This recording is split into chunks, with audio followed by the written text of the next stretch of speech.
23 años de vida y los 30, estos 7 años más o menos, porque de los 23 hacia abajo,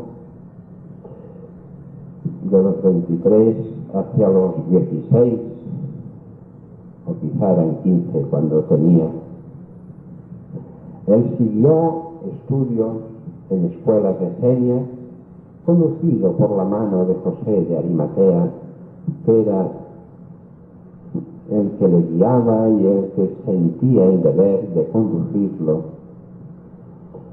Y una vez ya asimilada toda la capacidad, porque fijaros bien, nosotros podríamos preguntarnos, yo al menos así lo hice, ¿por qué tenías que ir a estudiar en los campos de Senios si tú ya tenías todo el conocimiento?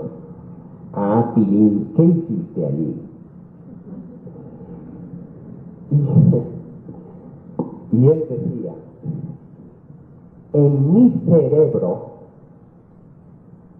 porque el conocimiento que yo tenía estaba en mi espíritu, en mi cerebro yo tenía que situar el conocimiento humano, todo el conocimiento humano que en aquel tiempo se podía tener. Y este conocimiento se encontraba en los trabajos de los esenios, y allí la disposición divina, en forma del impulso del hermano José de Arimatea, me condujo. Yo pude aprender con rapidez todo cuanto se refería al saber humano.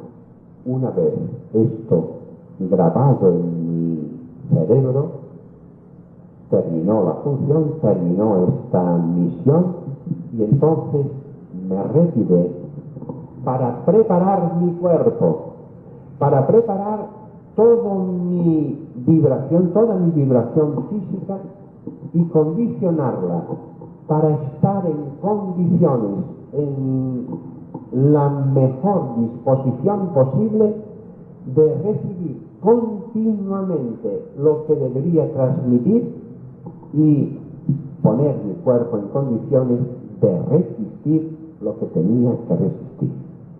Se ejercitó en la acción de transmitir, de movilizar, de indicar. Apenas los seres por donde él vivió, que fue más bien en el desierto cerca de Jericó, donde transcurrió la mayor parte de su tiempo, ellos percibían estos ejercicios y estas acciones de práctica de su trabajo interno. Pero la base no era más que prepararse, ejercitarse para disponerse en estos 3 años últimos de trabajo duro, de trabajo intenso. Era imprescindible una preparación física para realizar la intensidad profunda de los 3 últimos años de su vida. Hermano Teófilo, ¿puede un ser que dejó su cuerpo físico en la tierra velar por sus seres que quedan vivos? Esto es posible según sean las necesidades de trabajo. Pensad que nada ocurre en el campo espiritual o en el campo cósmico solamente porque nuestra voluntad así lo quiere o lo desea.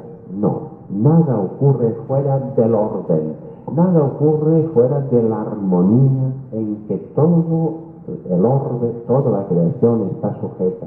Por tanto, es muy posible que el ser, cuando haya desencarnado, tenga posibilidad, se le conceda la posibilidad de ayudar a los que quedaron aquí en vida física, y entonces presentarse de continuo, apoyando, impulsando, iluminando, dando instrucciones, guiando, apoyando y defendiendo. Todo esto es posible y se concede cuando no hay unas necesidades perentorias de este ser de adquirir conocimientos o de practicar ejercicios concretos. Porque esta acción que él pretende, en el fondo, es una acción que está dentro del cumplimiento de la ley de fraternidad cósmica y, por tanto, estará también impulsando su propio desarrollo. Y entonces se permite. Pero no se permitirá cuando este ser tiene obligaciones ineludibles que cumplir en el orden que sea, porque se verá obligado a asistir, obligado a realizar, a llevar a cabo aquello que está dentro de su necesidad evolutiva. Por lo tanto, deberemos ver que no existen unas reglas que serán siempre cumplidas al pie de la letra. La regla que existe es la evolución del ser, la evolución y el progreso del ser, dentro de un orden cósmico, dentro de una armonía cósmica. Y en consecuencia, si esto no altera nada de este conjunto, podrá hacerse. Si lo altera, no podrá hacerse porque tendrá que cumplirse otra indicación, que corresponde siempre a trabajos, a cumplimientos de orden, incluso a asistir a clases y a conocimientos imprescindibles para poder después asumir responsabilidades de acción, o sea que dependerá de la condición del ser, pero es posible que ocurra. ¿Es cierto que los niños menores de 12 años serán evacuados de la Tierra? Y de ser así, ¿por qué hasta esta edad?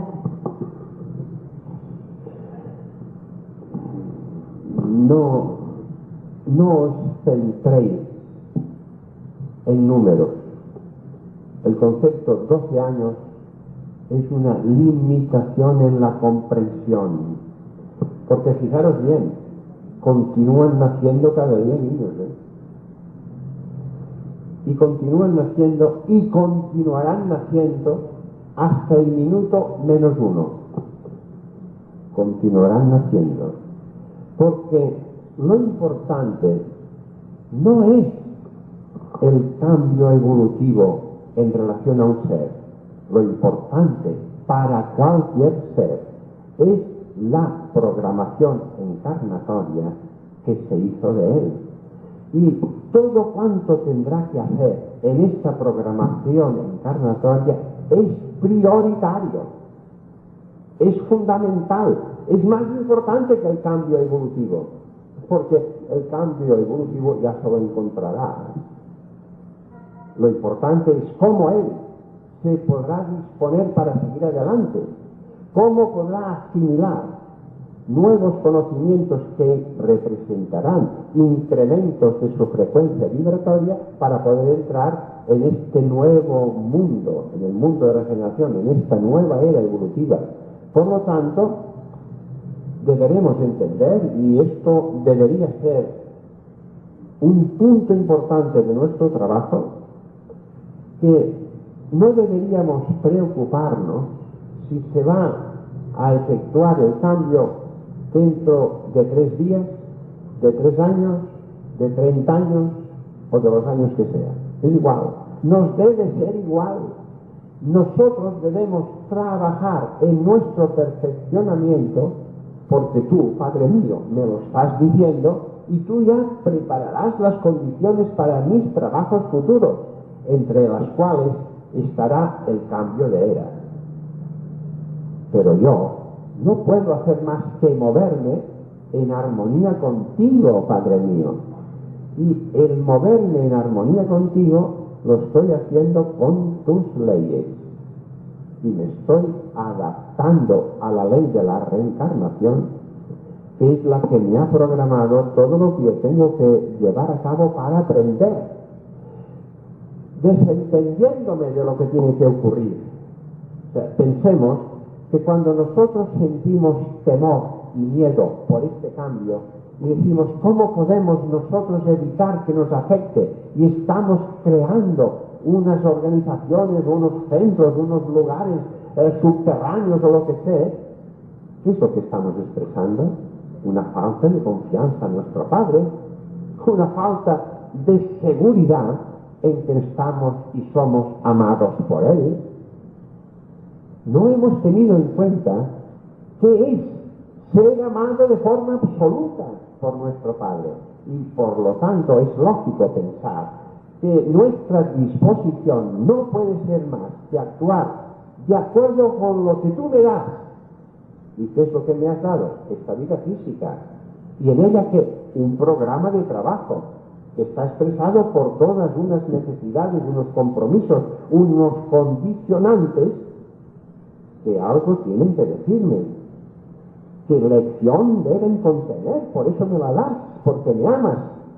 Y por lo tanto, yo debo confiar en ti. Si llegara el momento y yo tuviera que marchar de un lugar, tú me lo dirías. Tú me indicarías, por un impulso, por lo que sea, ve para allá, o muévete así, lo que sea, porque yo te amo y dependo de ti. Esta actitud es la que deberemos tomar, y por lo tanto, cuando sea, y en el momento que sea, nos moveremos en la dirección correcta. Y ¿quiénes tendrán que ser evacuados físicamente? Tendrán que serlo todos los seres que tengan una frecuencia vibratoria correcta, armónica. Y los seres que valoren de forma correcta también esta escala de valores que se apreciará en el mundo de regeneración. También aquellos seres que trabajando ahora en este grupo conjunto de 3 unidades habrán experimentado lo que es el trabajo fraterno, el trabajo unitario. Los seres que por su edad cronológica no tengan estas posibilidades porque su capacidad razonativa no los ha podido aún conducir a una aceptación, estos seres tienen una protección especial. Todos los niños tienen esta protección y por tanto los seres que estarán en condiciones de pasarán, sea la edad que sea. Y los seres cuyas vibraciones no estén en condiciones tendrán que ir al mundo de regeneración, de expiación y prueba que corresponda. Pero esto es normal, no pasará nada extraordinario. Pensemos que lo extraordinario que pasará será la presencia crística, la presencia de Jesús. Esto será lo extraordinario.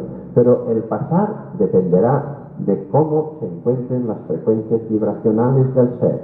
La edad no cuenta. Hermano José, ¿podría usted decirnos cuál es el concepto real con relación a la personalidad de la Virgen María, llamada también la Madre Naturaleza? ¿Ella es un ser de luz individual o abarca el cosmos? Quisiera saber su opinión sobre la Virgen y si está bien que se rece el rosario todos los días, ya que así me enseñaron desde niño. Deberéis hacer siempre aquello que vuestro ser interno impulse, siempre. No hagáis nada que sea forzado, que sea no asimilado por completo, porque es lo que me dicen, lo que me impulsan, lo que me están anunciando. No lo hagáis. Hagáis aquello que sintáis internamente. Ante la duda, debéis preguntar: Padre mío, ¿qué hago? Yo quiero servirte. ¿Qué debo hacer, Señor? Y recibiréis internamente el impulso de lo que hay que hacer, porque Dios os ama y no puede dejar a nadie. Y esto hay que entenderlo bien. Y entonces, ¿cómo nosotros deberemos comprender la presencia de María? Fijaros bien, fue tan grande, tan fuera de lugar la presencia de este ser crístico que entonces, en aquel momento, no sabíamos cómo explicarlo, no sabíamos cómo pensar que podía ser una cosa igual. No, esto tiene que ser por efecto de la voluntad divina. Es el impulso divino el que está haciendo todo lo que normalmente se hace de otra manera. Esto no es correcto. ¿Por qué? Porque las leyes divinas son perfectas. La ley que indica cómo debe procrearse es perfecta, como todas las leyes que han salido de las manos divinas. Jesús encarnó entre nosotros como encarna todo ser, porque esto es lo perfecto. Somos nosotros, en nuestra ignorancia, que ponemos vicio a lo que es perfecto. Pero eso, nuestra valoración, nuestra forma de ver, no invalida lo perfecto. Es nuestra ignorancia que se expresa. Pero sí que deberemos decir que María, sobre todo María, era un ser un poco especial. Ya se había elegido a un ser que había conseguido en su caminar evolutivo diferentes dominios y estados de bastante perfección para aquel tiempo. Y en consecuencia, la encarnación del ser crístico Jesús tuvo que verse, tuvo que mirarse en el lugar más apropiado. No hay condiciones especiales, porque esto sería tanto como decir que las otras condiciones son imperfectas, y esto no es posible. Debemos ver a la presencia divina como lo perfecto, y la presencia divina está en todo.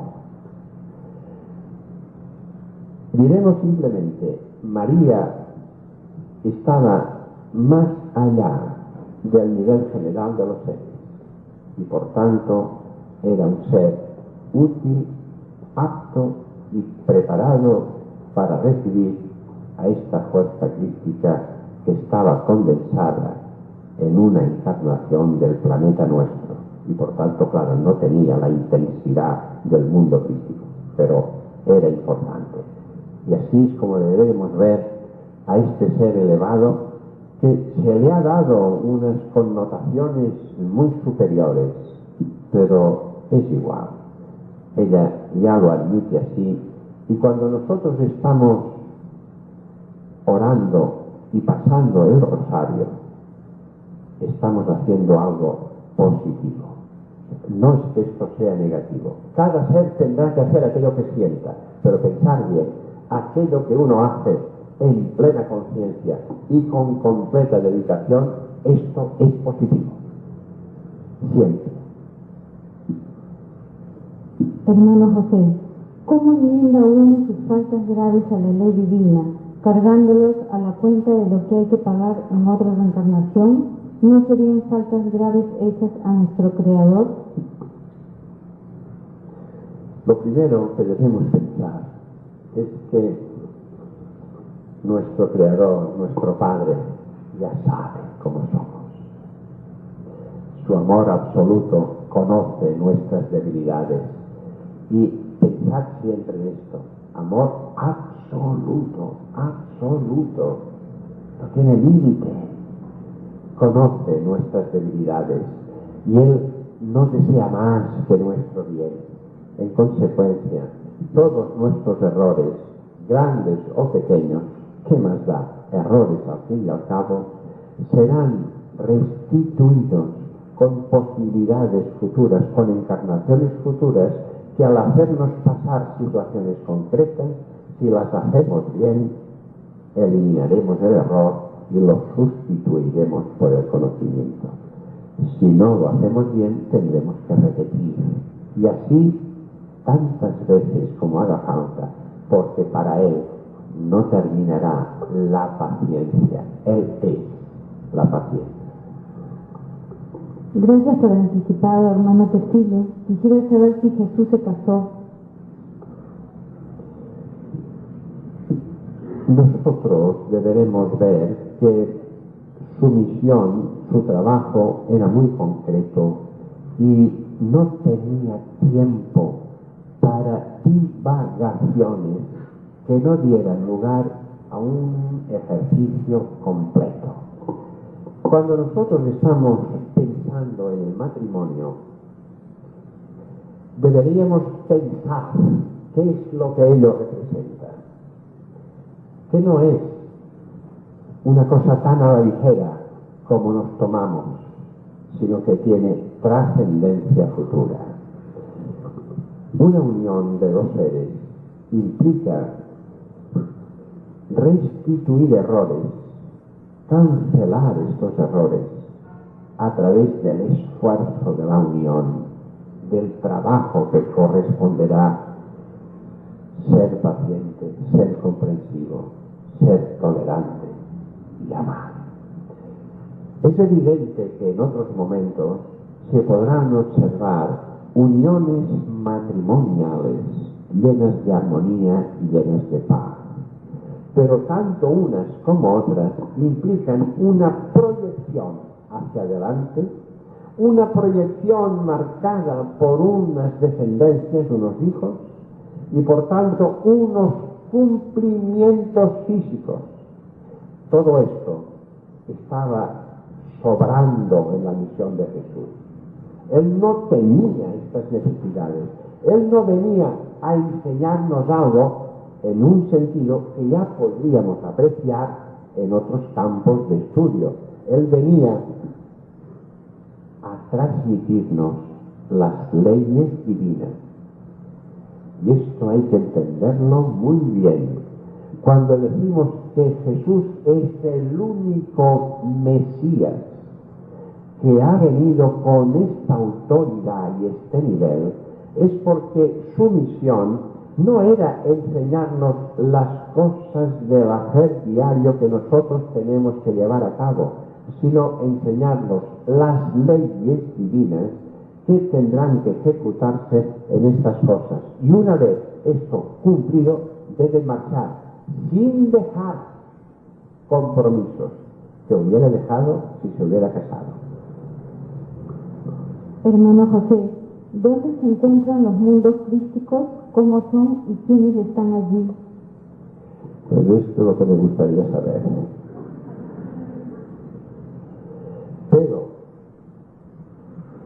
Pero podremos deducir,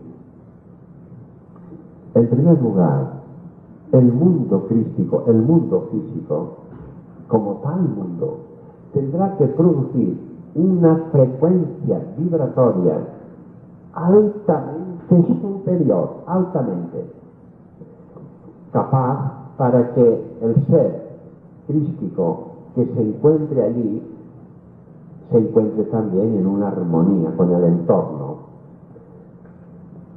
Los seres que llamaremos crísticos, bueno, voy a deciros una percepción en este sentido, porque en un momento yo le dije al maestro, ¿y dónde estás tú? ¿Qué es esto de un mundo crístico? ¿Cómo debo verlo?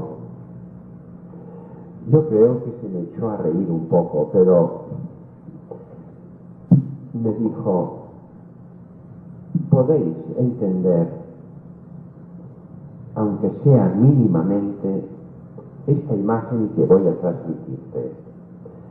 Piensa como si los mundos crísticos estuvieran divididos en tres grandes partes.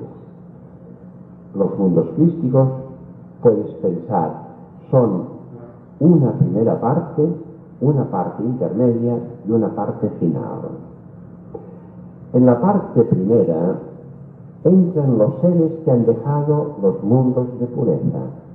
Son seres que tienen todo un conocimiento de verdad, que han experimentado este conocimiento y que tú verás que normalmente se dirigen a grupos humanos para transmitirles este conocimiento. Estos seres están expresando el amor del Creador a través de sus propias experiencias que ofrecen a todos los grupos humanos a los que se dirigen. En el segundo grupo están los seres que después de haber experimentado esta expresión externa se encuentran en la posición de dar expresión, de dar conocimiento a las propias leyes divinas. Y ellos serán los aglutinadores de todo el trabajo que estos seres del primer ciclo, por decirlo de una manera, de los mundos crísticos han llevado a cabo. Aquí, en este segundo lugar, me encuentro yo.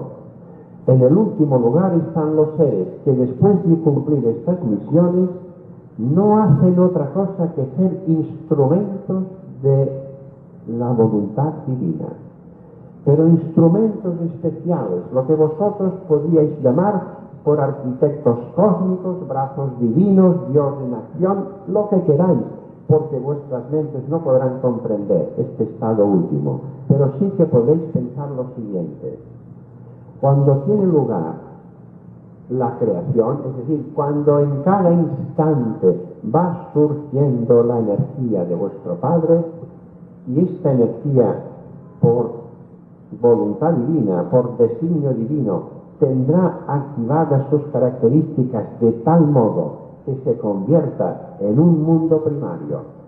Estas características determinarán que sea una parte de un mundo animal o de un mundo vegetal, o que sea esta chispa divina que se va a convertir finalmente en el ser humano.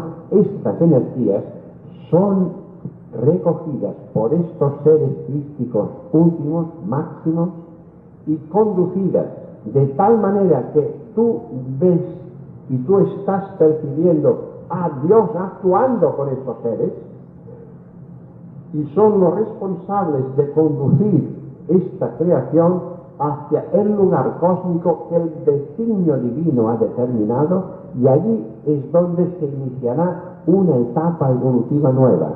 Por tanto, no es lo mismo la misión de estos seres, que no será otra que ser ejecutantes en los grados máximos de la voluntad divina y en relación a la creación, porque ellos serán los responsables de conducir no solamente esta energía, por ejemplo, cuando se inicia una nueva configuración en el cosmos, que será una parte de la creación en el orden físico, y por tanto veremos una concentración que llamaremos de nube cósmica, una concentración de gas, de hidrógeno, que es el principio en que todo tiene lugar.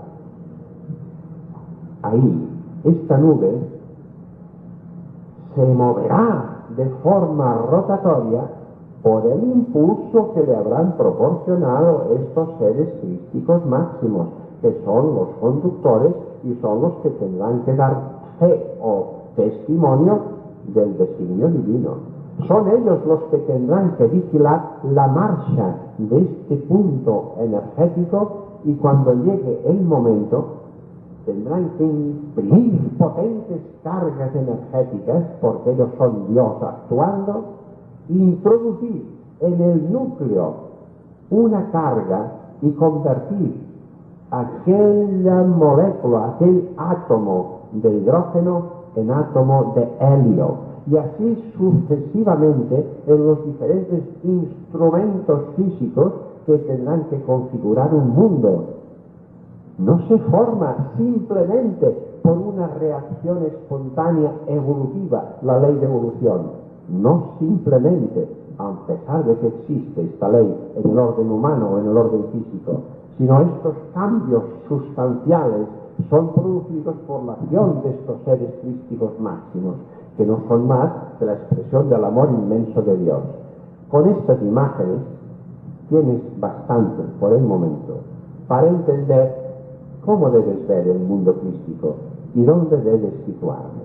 Esto ya es ahondando un poco más en un conocimiento más profundo, en una visión más armónica de estados desconocidos para la mente humana, pero que podemos asimilar en el momento que nos disponemos a conectar con estas fuerzas superiores. O sea, la actitud correcta no es la de verlo tan lejos. Yo lo veía lejos, pero él me advirtió, no, me tienes que ver delante de ti, igual que tú. Bueno, de hecho, igual como estás sintiendo a tu Creador, tú te diriges a Dios, te amo, Señor, como si estuviera a tu lado, igual debes hacer. Estas actitudes, tanto con nuestro Padre como con nuestro Maestro, son las que nos conducen, estas actitudes de abertura completa y de amor intenso, son las que nos conducen a poder captar las percepciones que van a representar estados de conocimiento superiores a nosotros. Así es. El Maestro Jesús calificaba el ayuno como el pan del alma. ¿Qué importancia tiene el ayuno? Pues el ayuno tiene más importancia de la que podemos apreciar a primera vista, porque nos ejercita, nos prepara para entender de dónde nosotros podemos valorar la energía y percibirla, y captarla, y sentirla. Cuando nos disponemos a llevar a cabo un ayuno, nosotros nos movemos en una dirección que nos conduce hacia la fuerza divina, hacia el Padre, en esta dirección hacia lo más alto espiritualmente, y nos predisponemos a recibir de Él.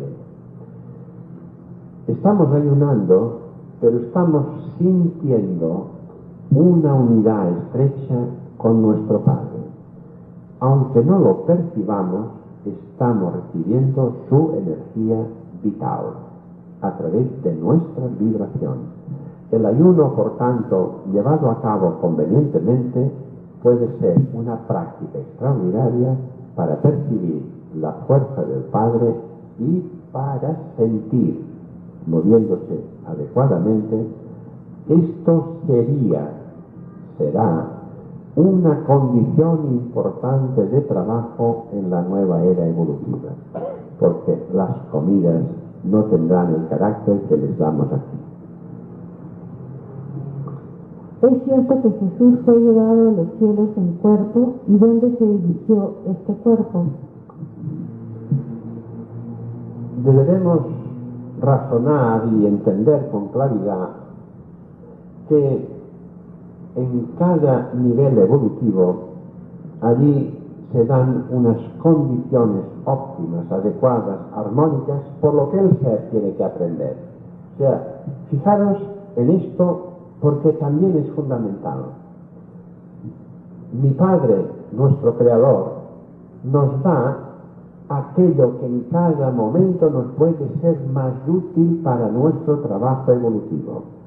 Cuando tenemos que trabajar en un mundo físico, nos da un cuerpo físico. Y cuando tenemos que movernos en un mundo espiritual, nos quita este cuerpo físico.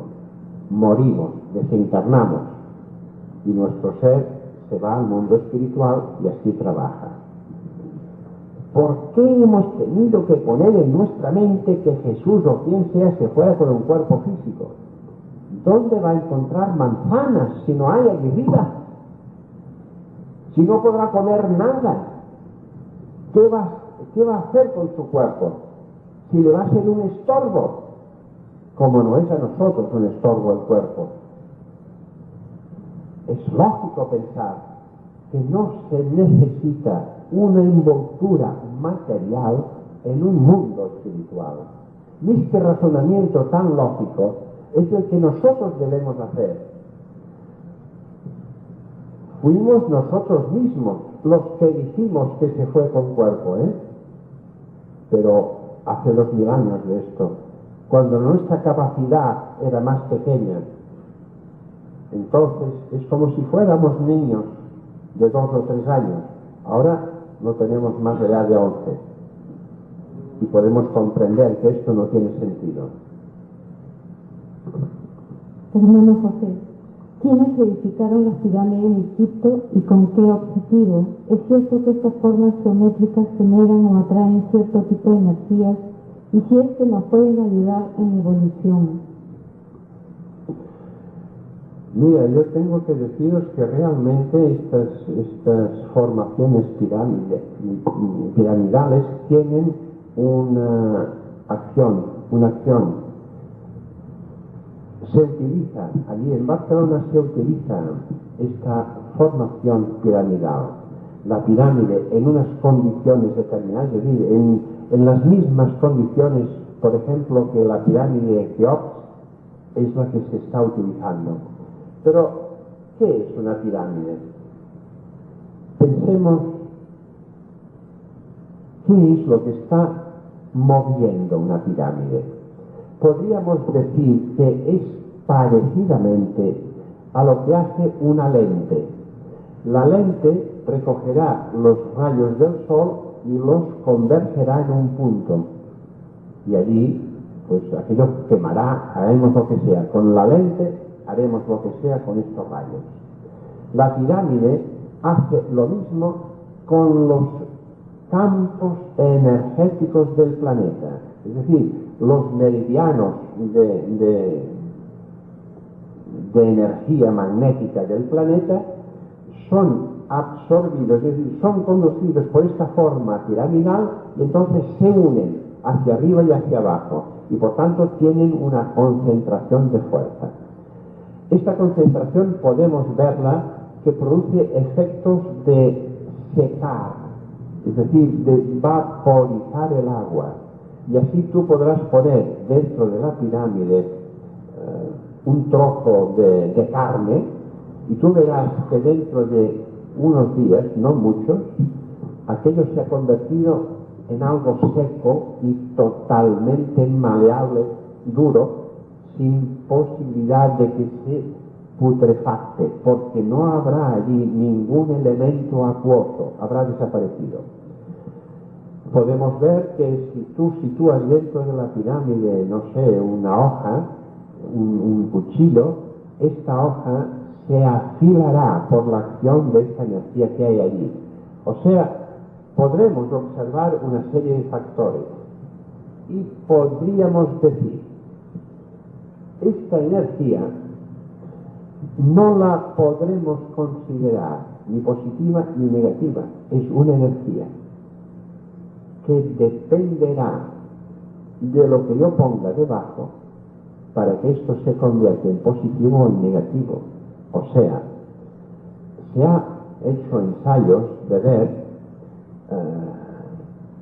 qué ocurre cuando el ser permanece debajo de la pirámide un rato largo, por ejemplo, incluso durmiendo.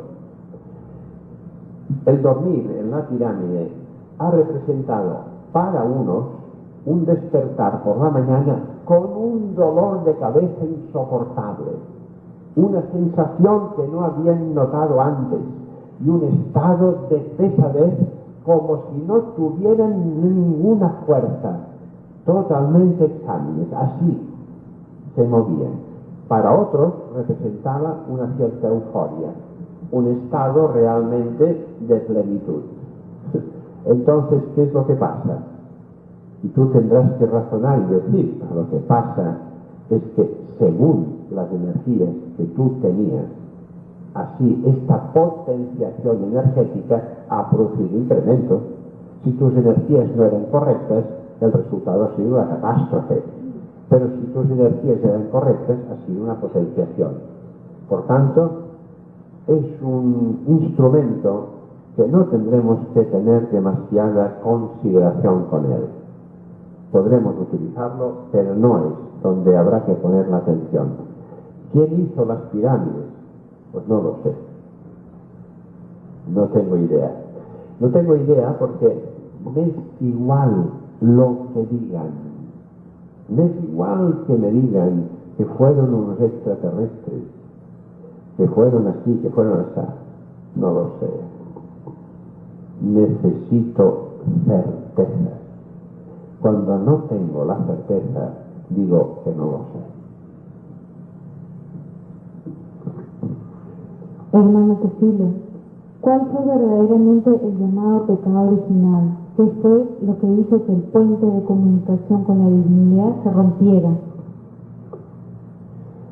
Nosotros deberemos entender que esta imagen del pecado original es una imagen creada por el ser humano porque no entendía qué es, cómo debía concebir la creación y cómo debía formar este inicio.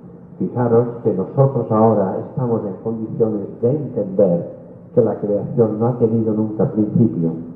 No sabemos, no ha tenido nunca principio, no hay idea. Por tanto, siempre ha sido.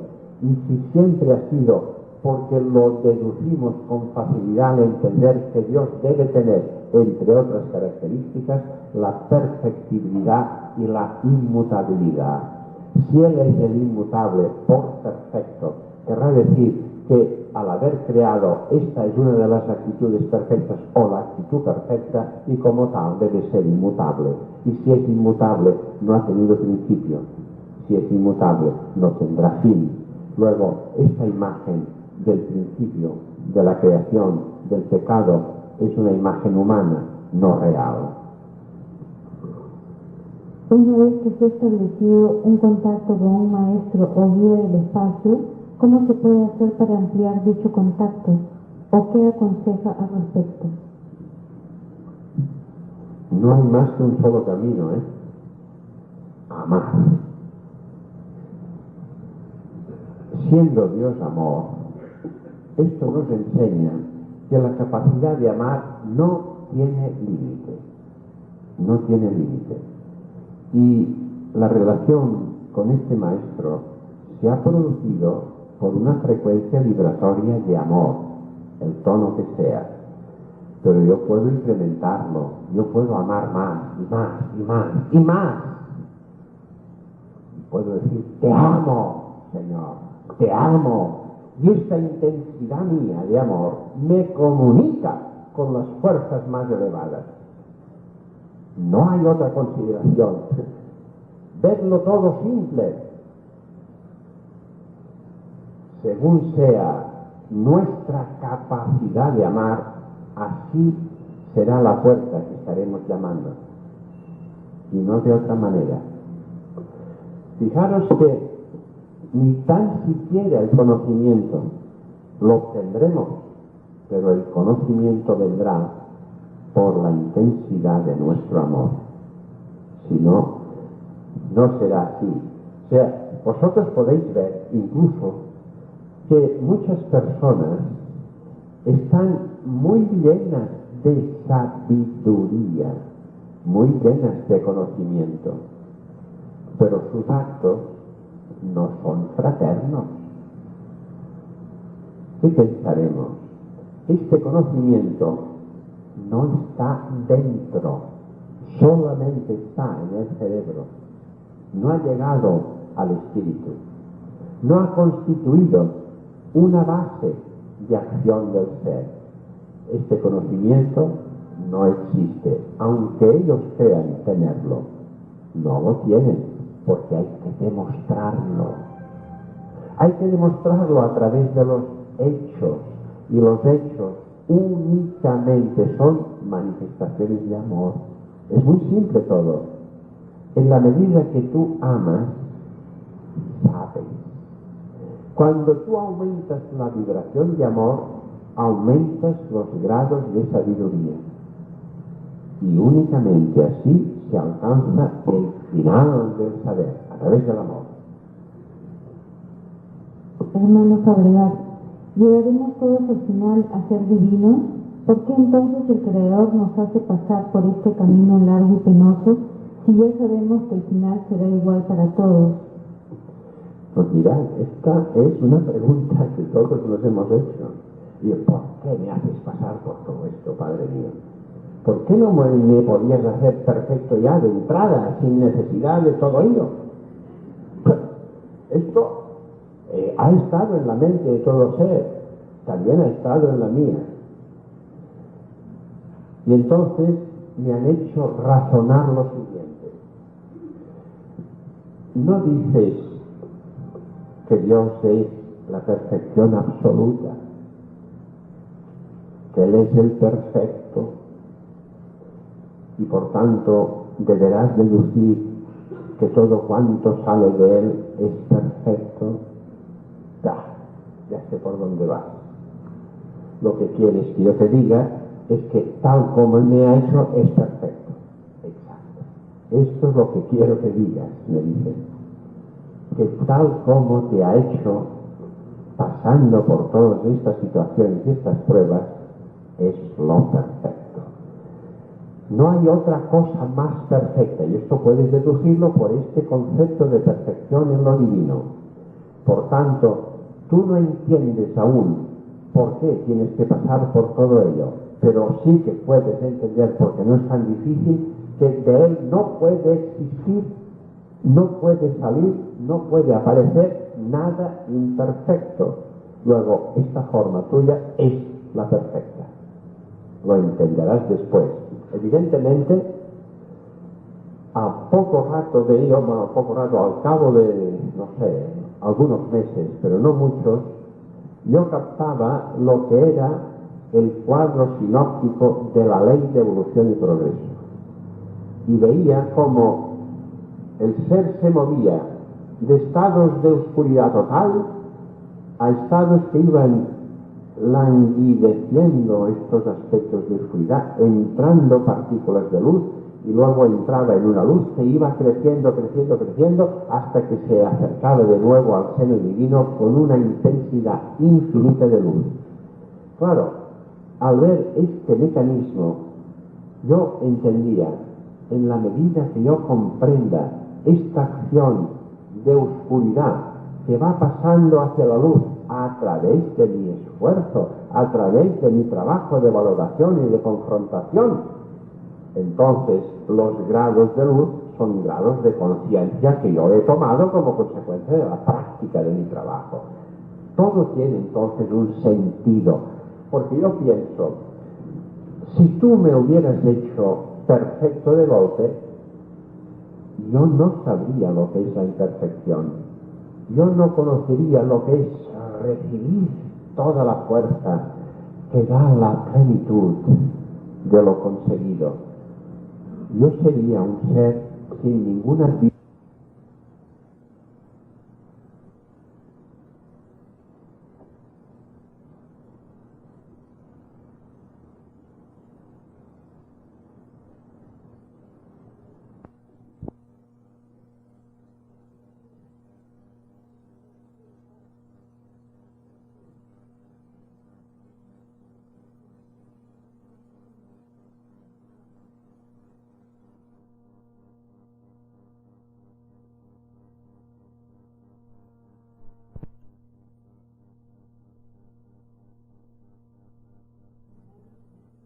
Temor que nos permita no caer en los errores y apegos antes especificados. Muy bien, porque esto es un problema muy generalizado. Muy bien. ¿Qué debemos entender por la acción del sexo? Si nosotros pensamos cómo se actúa en el mundo de regeneración, y nos damos cuenta que en el mundo de regeneración el ser ha dominado sus energías. Las energías sexuales en el mundo de regeneración únicamente se utilizan cuando el ser siente que le llaman de arriba diciendo: aquí hay uno que está preparado para entrar a formar parte de vuestra humanidad. Y los seres afines a esta vibración se unen para preparar el cuerpo que tendrá que venir a encarnar. Y no tienen más objetivo que un objetivo común, un objetivo fraterno, un objetivo de amor colectivo. Han dominado las vibraciones físicas. Nosotros, ¿cómo debemos entenderlo? Evidentemente nuestro cuerpo está impulsado por estas fuerzas sexuales. Y es que este centro que se llama centro fundamental y que algunos llaman el chakra fundamental, ahí se reúnen unas energías potentísimas de orden físico, es decir, por el centro de energía fundamental, por el chakra fundamental, el ser percibe las energías telúricas, las energías que se mueven en los planos de la Tierra, las energías de todas las cosas físicas del conducto Tierra por donde tiene que moverse. Y allí se transformarán. Ahí también es donde tiene lugar la producción de la energía sexual. Son diferentes órganos de esta zona final del cuerpo donde se activan las fuerzas, las energías, pero que tienen esta base. Fijaros bien rápidamente para formar una idea que este centro de energía, el chakra fundamental, tiene la acción rotativa hacia el centro de la Tierra, es decir, hacia abajo. De la misma manera que el centro coronario tiene la rotación y la dirección hacia lo alto. Con esto ya podríamos formar una idea que por un lado recibimos las fuerzas espirituales y por otro lado recibimos las fuerzas materiales. Ahí tendrá acción, mucha acción, pero centrando la idea. El deber de nuestro ser espiritual, nosotros como seres espirituales, que como tales por tanto no somos ni hombres ni mujer, no tenemos sexo, el deber de nosotros como tales es dominar todas las fuerzas de nuestro cuerpo, todas, y por tanto incluidas las fuerzas sexuales. Pero el impulso es tan fuerte que no podemos remediarlo. ¿Y qué tendríamos que pensar? Nosotros tendríamos que pensar lo siguiente. Nuestras vibraciones más limpias son las vibraciones de amor, con ser aún muy groseras porque están llenas de egoísmo, pero son las vibraciones que podemos mover con mayor naturalidad. Cuando nosotros tenemos en cuenta el acto sexual como tal acto que nos tendrá que producir una satisfacción física, que veremos enseguida que cuando está cumplida lo que nos da es una sensación de asco o de algo que nos aparte de aquella situación, todo esto nos hace pensar e indicar que esto tiene otra finalidad ahora, y realmente la tiene. La finalidad sería lo siguiente: nosotros debemos mover energías de amor y sentir con nuestra pareja que existen estas vibraciones de amor y se expresarán en forma de caricias, de abrazos, de besos, de acciones de unión, cuyas acciones podrán desembocar en el acto sexual.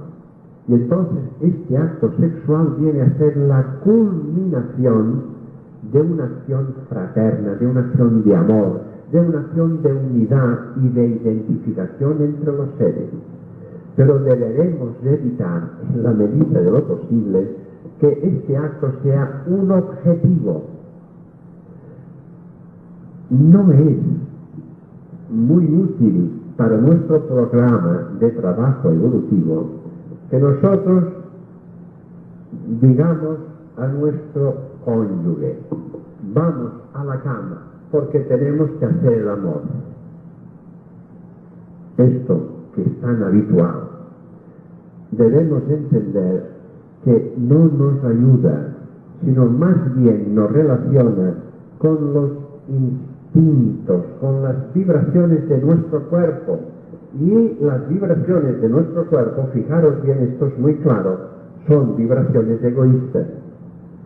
El cuerpo físico tiene que pensar para él, no para el cuerpo del vecino. Cuando yo tengo hambre yo, no el que está a mi lado. Y mi cuerpo está ansioso de comer, yo, mi cuerpo. Y así en todo, lo que quiere decir que el dominio de mi cuerpo tendrá que ser una condición importante. ¿Por qué? Fijaros bien, cuando se programa nuestra encarnación, podríamos decir que el ser de luz nos dice: bueno, tú finalizaste la encarnación anterior, para decirlo de una manera, con una vibración de 10, y de los cuales 5 pertenecían a la vibración de tu cuerpo físico y 5 a la vibración de tu ser espiritual. Ahora empiezas igual, con 10. Se espera que cuando tú termines esta encarnación, esta vibración de 10 sea 6 de vibración espiritual y 4 de vibración material. Que tu cuerpo haya tenido 4 y que tu espíritu haya tenido 6. Es decir, que hayas podido en el transcurso de esta existencia trabajar, dominar la energía de tu materia y convertirla en energía espiritual. Y esto normalmente se hace a través del centro o del chakra fundamental, lo que se entiende también por el movimiento del Kundalini. Bueno, todo esto lo que importa es entender que nuestro destino es el dominio de la energía física y convertirla finalmente en energía espiritual. Porque pensad que en este caminar que acabo de anunciar, cuando llegamos al final del mundo de regeneración, para verlo así gráficamente, nuestro último cuerpo, nuestra última encarnación muy sutil, vendría representada por una encarnación de 10, y de estos 10, 9 serían vibraciones espirituales y 1 sería vibración material. El cuerpo solamente tendría una unidad vibratoria, por tanto sería un ser muy etéreo. Y se espera que al finalizar esta etapa encarnatoria, todos los 10 serían espirituales. Y por lo tanto ya no habría ninguna necesidad encarnatoria, porque esta es la forma como funciona. O sea, esta es la mecánica para entenderlo. Es un continuo dominio de la energía física y convertirla en energía espiritual. Pero esto, dicho así, no expresa realmente la verdad, porque la verdad es adquirir conocimientos. Y los conocimientos los adquirimos con el dominio de la energía. Sabemos que transformándola, dominándola y obligándola tiene otros efectos. Y esto es conocimiento. Y estos efectos se traducen en acciones espirituales. Y estamos transmutando, estamos cambiando una energía de un tono físico por una energía de un tono espiritual. Y esto es el progreso. Por tanto, aquí y en este momento, nosotros deberemos interpretar que nuestro trabajo en relación al sexo sería este tipo de dominio. Borrar de nuestra mente el objetivo del goce, el objetivo del placer por hacer el sexo, y que ello fuera el resultado de un acto de amor y de identidad completa que sin tener el objetivo del sexo se produjera. Y esto sería lo más conveniente. Esta es la última pregunta. ¿Es posible la reproducción de un ser extraterrestre como un ser encarnado en la Tierra? No, rotundamente no. Fijaros bien, nosotros tendremos que admitir que un ser extraterrestre tiene frecuencia más 201. Vamos a poner que tiene una frecuencia 230. Un ser en la Tierra tiene una frecuencia 195, 199, no más allá. No se podrán juntar estas frecuencias para producir nada. Entonces diremos, es que no pueden venir aquí los seres extraterrestres. Pueden venir como vino Jesús, encarnando. Y cuando encarnan con un cuerpo físico, su vibración 199, 195, 190, pero no 225. Y en estas condiciones existe frecuencia vibratoria armónica para que puedan hacerlo. Pero venir de arriba 220 y conectar aquí con 195, esto no es posible. Agradecemos sus preguntas. Las que han quedado pendientes se van a hacer el día de mañana por falta de tiempo. Mañana, como no hay toque de queda, vamos a tener un poco más de tiempo para contestarlas. Es que quizá he hablado demasiado en cada una. No, dice, amados seres de luz en nuestro hermano José, gracias de todo corazón por estar con nosotros en el Perú. Pensamos que solo con este hecho las vibraciones de todos nuestros hermanos peruanos se elevan. Dios te bendiga. Sí, esto es cierto. Es decir, yo siento que las energías que circulan a través de mí, que no son mi voluntad, a pesar de que yo me adhiero a esta voluntad, son de paz para todo el pueblo, de paz para todos los habitantes del Perú, porque como si esta paz tuviera que traducirse hacia afuera, es decir, una paz que no puede contener en sí misma ninguna acción de pugna, de lucha o de separación, sino de comprensión. Yo quisiera que comprendierais qué pretenden con esta fuerza que me están impulsando, y es que en la medida que el ser sea capaz de amar, está dominando. En algunos momentos lo he dicho y lo voy a expresar de nuevo. Pensad como si nosotros recibiéramos un impacto de una energía negativa, fuerte, y estamos desprevenidos y nos coge entonces así, desprevenidos y nos da un golpe. Nosotros podemos reaccionar y vibrar amor. Si esta vibración es de 4, nosotros vibramos amor de 4 y la contenemos. Pero nosotros podemos incrementar nuestra vibración y que pase a 6. La contenemos y la dominamos. Pero podemos aumentar nuestra vibración y que pase a 8. En el momento que nuestras vibraciones son el doble de las vibraciones negativas, las transformamos. No pueden permanecer como tales. Nuestra vibración es más fuerte, que las desintegra y las convierte en vibraciones positivas. Amando profundamente, cambiaremos las estructuras de nuestra sociedad. Y esto es lo que yo deseo, y además deseo la paz profunda para vuestros espíritus. Hasta mañana, hermanos. Gracias.